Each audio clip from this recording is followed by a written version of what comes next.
প্রথমে একটি প্যানে 2 কাপ পরিমাণে সুজি নিয়ে সুজিগুলো খুব ভালো মতো ভেজে নিতে হবে। আসসালামু আলাইকুম দর্শক, আপনারা সবাই কেমন আছেন? আশা করছি আপনারা সবাই ভালো আছেন।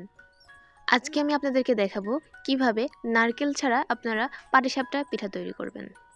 এখন একটা প্যানে 2 কাপ পরিমাণে চিনি জাল করে ক্যারামেল তৈরি করে নিয়েছি। এখন দিয়ে দিলাম একটু পানি, এরপরে দিয়ে দেবো আগে থেকে জাল করে রাখা দুধ। এরপরে দেবো লবণ স্বাদ মতো। দুধটা আমি আগে থেকেই ঘন করে জাল করে রেখেছিলাম। এরপরে যে সুজিটা আমরা ভেজে রেখেছিলাম সেই সুজিটা দিয়ে খুব ভালো মতো এটাকে রান্না করে নিতে হবে। এখন এটাকে ঘন ক্ষীর তৈরি হয়ে না আসা পর্যন্ত রান্না করে নিতে হবে। তবে অবশ্যই খেয়াল রাখতে হবে এটা কিন্তু নাড়তে হবে। এভাবে রেখে দিলে এটা নিচে থেকে লেগে যাবে।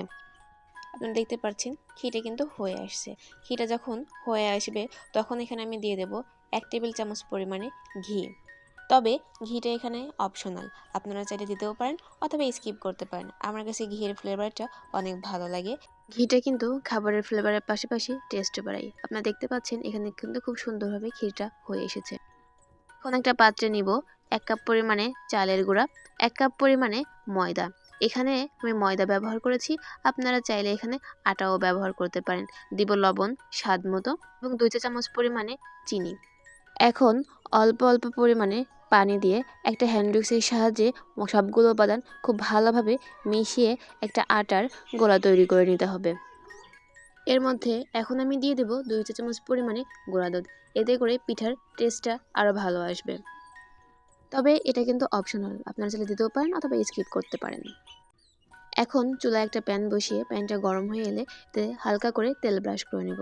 তেল ব্রাশ করে নিয়ে পিঠার জন্য গোলাটা দিয়ে এদিক ওদিক ঘুরিয়ে খুব সুন্দরভাবে একটা পাতলা রুটির শেপ দিয়ে নেব। এরপরে তৈরি করে রাখা ক্ষীরটা পিঠার মাঝখানে এভাবে সুন্দরভাবে দিয়ে সেট করে নেব। সেট করে পিঠাটাকে সুন্দরভাবে একটা খুন্তির সাহায্যে এভাবে নেড়ে নেড়ে উল্টিয়ে নেব। দেখতে পাচ্ছেন কত সুন্দর একটা পিঠা তৈরি হয়ে গেছে।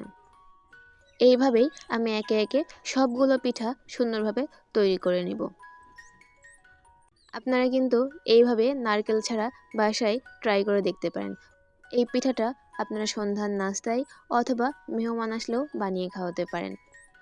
নারকেল ছাড়া শুধুমাত্র দুধ, সুজি আর চিনি দিয়ে যে এত সুন্দর একটা পিঠা তৈরি করা যায়, না বানিয়ে খেলে বুঝতেই পারবেন না। এভাবে নারকেল ছাড়া পাটিসাপটা পিঠাটা আপনারা অবশ্যই বাসায় ট্রাই করে দেখতে পারবেন এবং কমেন্টে জানাবেন পিঠাটা খেতে কেমন হয়েছিল। আমার রেসিপিগুলো যদি আপনাদের কাছে ভালো লেগে থাকে তাহলে অবশ্যই আমার চ্যানেলটিকে সাবস্ক্রাইব করে পাশে থাকবেন এবং প্রিয়জনদের সঙ্গে শেয়ার করবেন। আপনারা দেখতে পাচ্ছেন পিঠাগুলো কত সুন্দর হয়েছে। পিঠাটা দেখতে যতটা সুন্দর হয়েছে খেতেও ঠিক ততটাই মজাদার হয়েছে।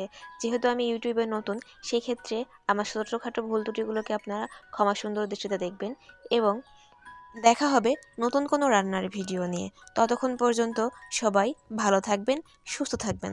ধন্যবাদ সবাইকে।